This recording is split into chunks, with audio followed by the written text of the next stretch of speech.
Hey everybody, it's Kendra. Welcome to my channel if you're new, and welcome back if you've been here before. My video today is going to be a sort of food cooking kind of video, kitchen video. It is going to be my top favorite utensils, like kitchen utensils. Now, I'm not talking about basic stuff like cutting boards or knives or frying pans. No, these are the things that like maybe you go to Bed Bath & Beyond and you see them and you're like, that's like a fun gadget, that's a fun gizmo, but you don't really think you're going to use them and you don't really think they're practical. But let me tell you, they are, and I use them all the time.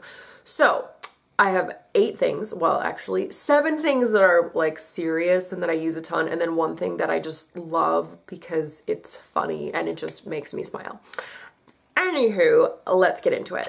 Okay, number 1, this is actually my most used of all the tools I'm going to talk about today. It is my garlic chopper. So mine is a Cuisinart, but I would just totally recommend getting a garlic chopper, whatever one you find that you like. This makes my life so much easier. I cook a lot, and I cook a lot with garlic because garlic is super good for you and it's delicious. But garlic is just a pain in the bum to chop. It's such a pain to peel too, and this thing sadly does not peel garlic for you. But once you have your peeled garlic, you just put it under here and you just go like whack, whack, whack. And you can see it has these blades that come down and they also rotate. Yeah, you're gonna rotate for me? There we go. This is amazing for chopping garlic. I also use this for chopping ginger. I do have a couple recipes where I need some fresh chopped ginger. So I'll peel my ginger and then I'll kind of put it in like, yeah, I'll cut it into smaller kind of chunks, not like tiny, but not massive, because ginger is quite tough. Ginger is harder to chop than garlic. So I do put, a few chunks under here and give it like a few good whacks, and it does a very good job at it. I don't actually use this for chopping onions just because I find onions are too big, and to actually use this to chop onions, I'm gonna have to cut the onions into relatively small pieces anyway, and then it just sort of defeats the purpose. So yeah, garlic and ginger, love this. It's completely dishwasher safe, and it comes apart like this into these little bits, and you just put them in the dishwasher and you're good to go. Okay, number 2 is my lemon press. I love this. It's some type of metal, and I got this at Whole Foods. Love it. I love this because it's so convenient if you just need to juice a couple lemons.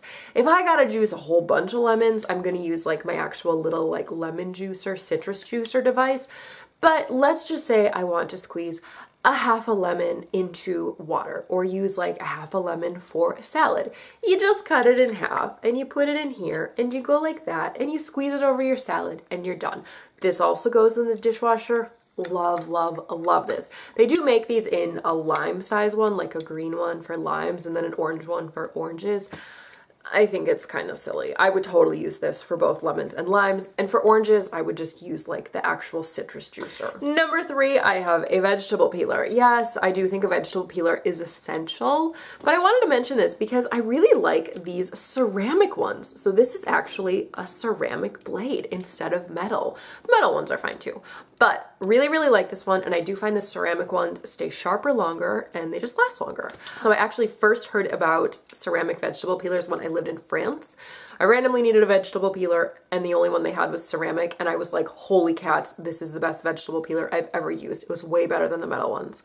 And then I left it in France, so my mother-in-law has that, so I hope she uses it. But anyway, really love these. Obviously, I use these for peeling vegetables, but you know how this craze of like veggie salads, like zucchini noodle salads or like carrot noodle, or this whole like shredded vegetable salad thing has become such a big trend. If you don't want to buy one of like the spiralizers, you could totally just use your little peeler and just peel off strips of your vegetables. And again, this goes in the dishwasher. Basically everything I talk about goes in the dishwasher. Okay, next, I highly recommend having some type of funnel in your kitchen. You never know how many times you're gonna need a funnel, and it's just really handy to have. Just picked up this cheapo set from IKEA. This was like $1.50. Finally went to IKEA. I had to take my husband to the airport on Monday. Now I had to pick him up on Monday from the airport in Chicago. So I'm like, I'm gonna go down 3 hours early and go to IKEA. So I had my IKEA fix.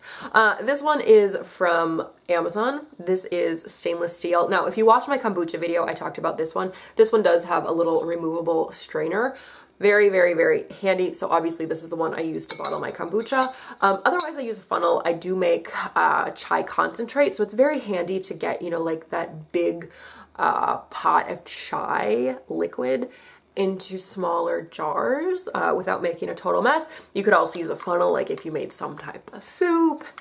Just get a funnel. It's cheap, it doesn't take up that much space, and it's very, very handy. Also, I would highly recommend having some type of strainer in your kitchen. This is just an item that seems like you wouldn't need it, but it's really, really bloody helpful when you do need it. This turquoise one is from KitchenAid, and then the metal one is Sur La Table, and they're just a little bit different sizes. The mesh on these, I think the mesh is actually the same size. It's pretty fine. I love having a strainer. It's just so helpful. I use it to strain like my chai tea. I make chai tea concentrate, so it's nice to get out like any extra chunks. I use it for straining kombucha. I use this for straining juice. I have a juicer and I love my juicer, but my juicer tends to create a little bit too much pulp for me, so I do like to strain out some of the pulp in that. Love having a good quality strainer. Okay, another thing I absolutely love, this is the only electric device in here. This is an immersion blender. This is a KitchenAid immersion blender and I love it. If you've never used one of these, it's sort of like a little mini blender slash mixer, and it's really, really wonderful. Now, it comes apart like this, and then this actually goes in the dishwasher, which is great. Super, super easy for cleanup. I originally actually bought this to make lotion, because when you make lotion, basically you are making an emulsion. You're blending like a water and an oil. So that's why I bought it, but I haven't made lotion in like 2 years. Now I use it for making soup. I'll tend to, you know, saute some veg, some onion, garlic, all this stuff, add a bunch more veg, add some chicken broth, let it all kind of cook down, and then I'll blend it. Also, this is really handy if you want to make a smoothie, but you don't want to use like a blender and make this whole mess. Also, this is very helpful if you want to make like a salad dressing or a marinade or mayonnaise. I don't think I've ever actually used this to make mayonnaise. I tend to use my little hand mixer, but I've made lotion, so I know this would work for mayonnaise. Okay, my last sort of serious device is my salad strainer. This is from Ikea. It was like $2 and I love it. I tend to buy salad that's already washed, but on the off chance I get one that is not washed, this is so easy. And frankly, like if I buy salad that has not already been washed, I don't want to eat dripping wet salad. So it's really nice to give it a little wash, give it a little spin, and then you have semi-dry salad. Anyway, if you've never used one of these, basically it comes with 3 parts. It's got like this guy and then your basket. I always put my salad in here and rinse it just to get out like a bunch of water, and then you put it back in your basket, you put on your lid, you give it a spin with this guy, and then all the water comes out. Super, super, super helpful, and it's super cheap as well. Okay, and then my honorable mention goes to this device. I don't even know what you would call this, but it's like a torture device. I totally love it. This is actually used for opening up soft-boiled eggs. I got this in France. I've never seen this in America, but I knew when I saw it, I had to get it. Actually, I saw this at my husband's grandfather's house, and we had soft-boiled eggs one day, and I was like, what is that torture device? And I know there was some like off-color comment about like a man cheating and this being his punishment. I can't remember, but I just love it and it makes me giggle. So anyway, to use this, you take your soft-boiled egg and then you put this on top and you close it, and it will like cut the top of the egg, and then you take it off, and you know, you take your little spoon and take out your soft-boiled egg. Anyway, I just think it's really, really funny. So anyway, there you go. Those are my top kitchen utensils. I love them. I would totally love to hear your favorite kitchen utensils. I love cooking, and I'm always very excited by all these gizmos and gadgets. So anyway, thank you so much for watching. Like, comment, subscribe, and I'll see you in my next video.